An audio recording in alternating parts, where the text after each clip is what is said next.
thinking of starting your own YouTube channel in 2021?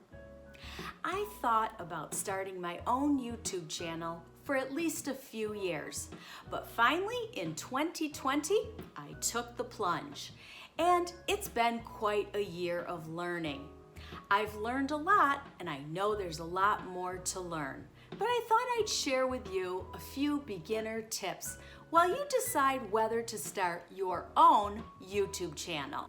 One thing to consider when you begin your channel is, of course, what will your subject matter be?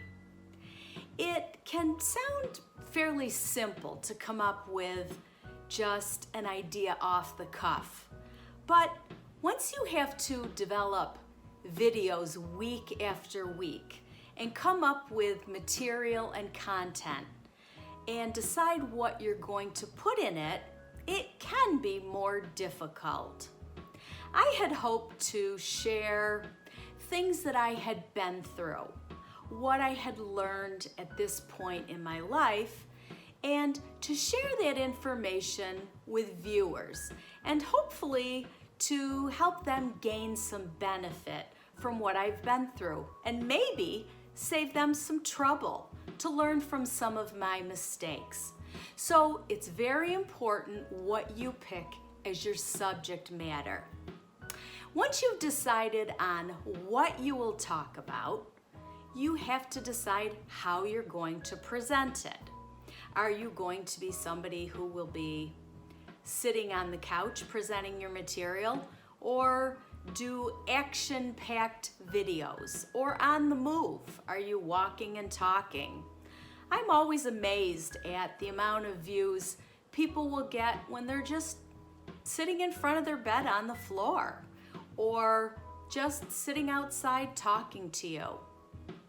Once you've come up with your idea and you think you know how you will present it, what your format will be, then you have to begin to think about the logistics.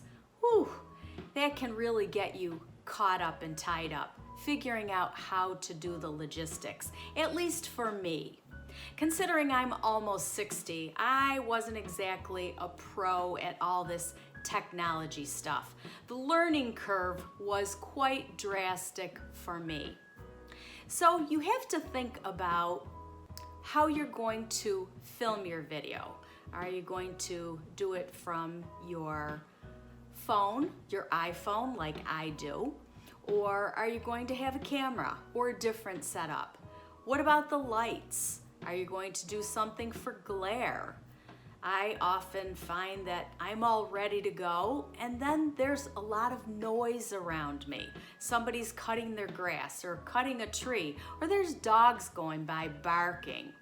Those are all the things we have to consider in the logistics. You also have to consider how you're going to get your editing done. Sometimes people will just sit down, turn on their camera, and start talking, and shut it off when they're done, and they will post that to YouTube. I, however, have not felt confident enough to do that. I have too many mistakes and things that I want to cover or skip over. So tied into that is how you will do your editing. Will you try to figure that out yourself, or will you hire somebody to do it? I hire somebody to do my editing through Fiverr, and that has worked excellent.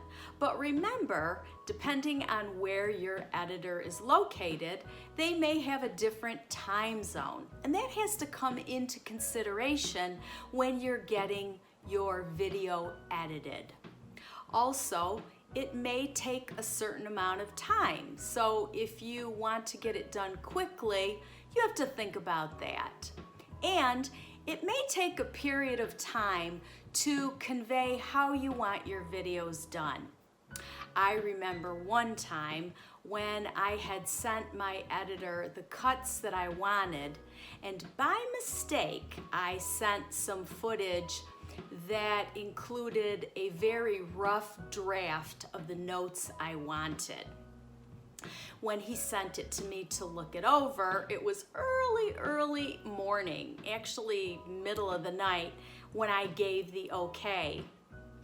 After I gave the okay and then I woke up, I realized that was not really the final notes that I wanted to be shown in the end of the video. So these are the things you learn from. At first you feel like it's a catastrophe, but then you realize, it's just a video, I'm doing my best, and I'm learning along the way. So you're comfortable in your videos, you're deciding how to present your material. It can be a little tricky to actually film the video. It sounds or maybe looks easier than it is. If you are trying to remember information, like I often am, you have to decide how you're going to do that. And looking at that very tiny screen can sometimes be difficult. Are you going to look down at your notes? Are you going to hold up a card like I do sometimes? Or are you just going to talk off the cuff? All of those work in different venues. You just have to find your own groove. After you begin making your videos and you're ready to present them to the cyber world, you're excited to see what happens, but I just don't want you to be surprised about the comments and criticisms that will inevitably come your way. I admit that I was kind of scared about that because I'm a bit of a gentle soul. So when I got my first thumbs down, I remember my husband looking and saying, "Who would do that?" I said, "Honey, it happens all the time." So you have to develop your character and become fairly confident and tough-skinned in what you present. Some people will absolutely love what you do, and there will be somebody who will point out the most ridiculous things. And you just have to roll with it and make decisions if you can handle that or not. It's not always easy, like I said, but it is part of the game.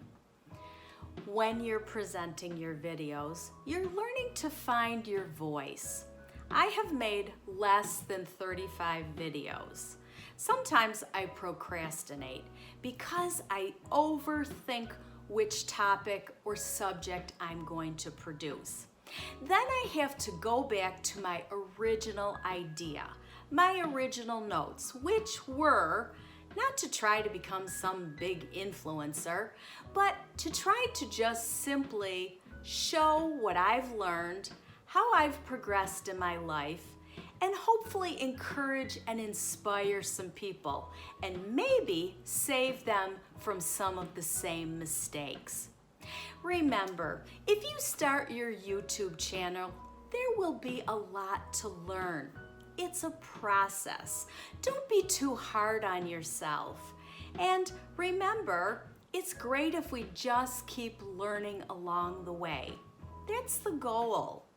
Although I do hope to encourage other people than just my mom and my kids, it's really nice once in a while when you get a great comment from somebody and they tell you that you really encourage them, that you made a difference in their day. After all, that's my goal. Remember, many people regret what they don't try. If you have an idea, put it down on paper, think it over, maybe find somebody to talk it over with, one of your kids or a good friend, and give it a go. I would encourage you. After all, you don't know till you give it a try. Thanks for watching. I'll see you again soon. You're doing a great job. Bye for now.